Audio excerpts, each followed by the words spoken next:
Hi, my name is Molly Cummins, and this is my presentation regarding greening Arbor Hill with concerns for health, safety, and community in an impoverished community that is close to Siena campus.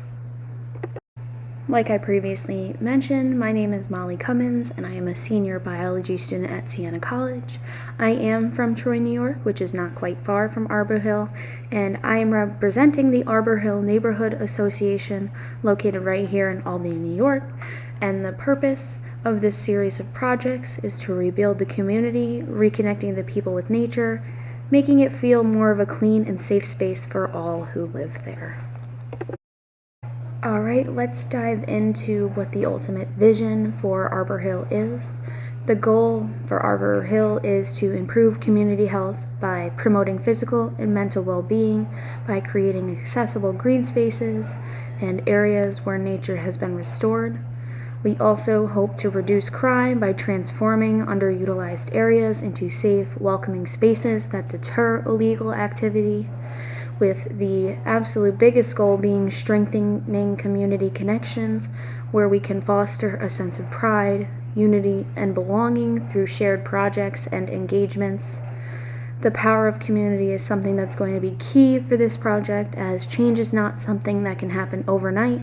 It takes effort and dedication to change to actually be made, and although it may feel like a big challenge to complete, it will be worth it in the end when we provide the community with this brand new safe spaces. Alright, before we jump right into the project itself, let's talk about the demographics and the growing health concerns within Arbor Hill. As of race, we have quite a variety of different races in this area, with the majority of the population, which is 80.6%, being African American, 8.3% white, 6.3% mixed race, 3.7% Hispanic, and 1% Asian. As for crime rates, it's estimated that for every 1,000 residents, there are 28.44 crimes. And for public health concerns, it's always a concern in impoverished areas like Arbor Hill are at an increased risk for mental health issues, cardiovascular issues, higher mortality rates, and overall a shorter life expectancy.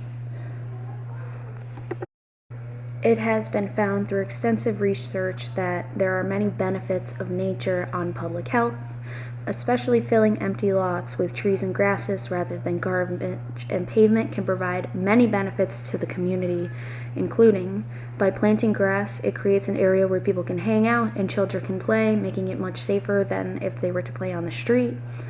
Planting trees will also help provide fresh oxygen and combat pollutants in a neighborhood community. And the shade provided by new trees and grassy areas may provide a place to cool off and beat the heat, further bringing the community together. Alright, so let's get into the first project of our series of projects to help revitalize Arbor Hill. Project 1 will be the Arbor Hill Park revitalization. It is located directly in Arbor Hill Park, which is like the central location of the neighborhood. We will add walking trails, seating areas, and outdoor fitness equipment for all of the community members to use, with hopes that this will improve cardiovascular health, encourage exercise, and create a sense of community. And as for our community partner, we could work with the Albany Parks and Recreation Department to help set these plans into motion, providing potential funding for it, and making it roll out in a smoother manner. Moving on to our second project, where we will use abandoned lots as new garden areas. We would select lots based on the community's knowledge of the area and where we might have the most success. We will transform unsafe lots into community gardens for fruits, vegetables, and flowers, with the hope that it will improve nutrition access and cleans up unsafe spaces, which would reduce crime and provide a more sociable area to hang out at. We could partner with a local company called Capital Roots, which helps create these kind of gardens, and possibly participation from local schools could help with taking care of the garden, volunteering at the garden for a more well-rounded learning opportunity.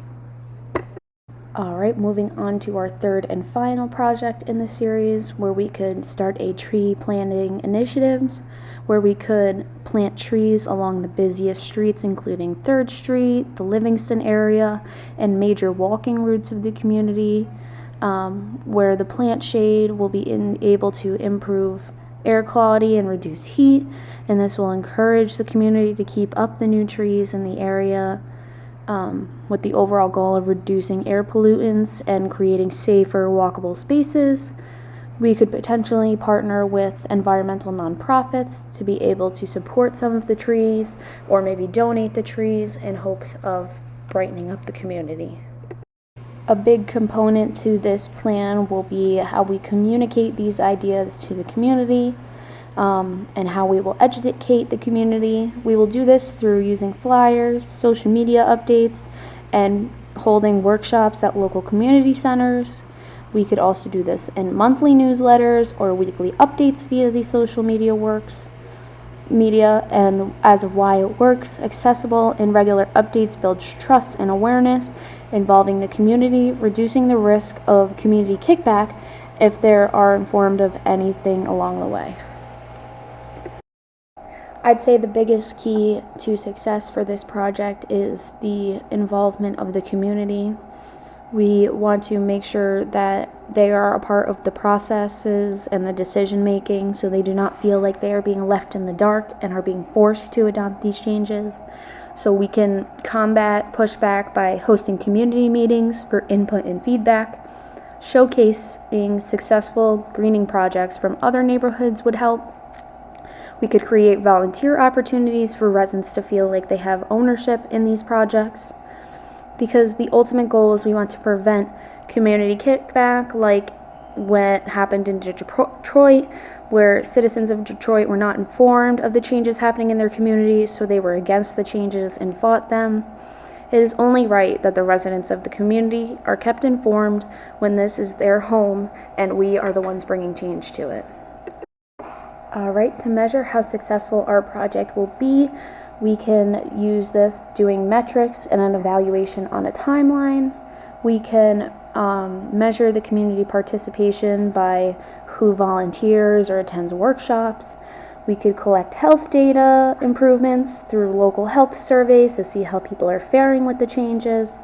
We could take a look at the crime rates, compare before and after the project implementation, and we could also roll out resident satisfaction surveys.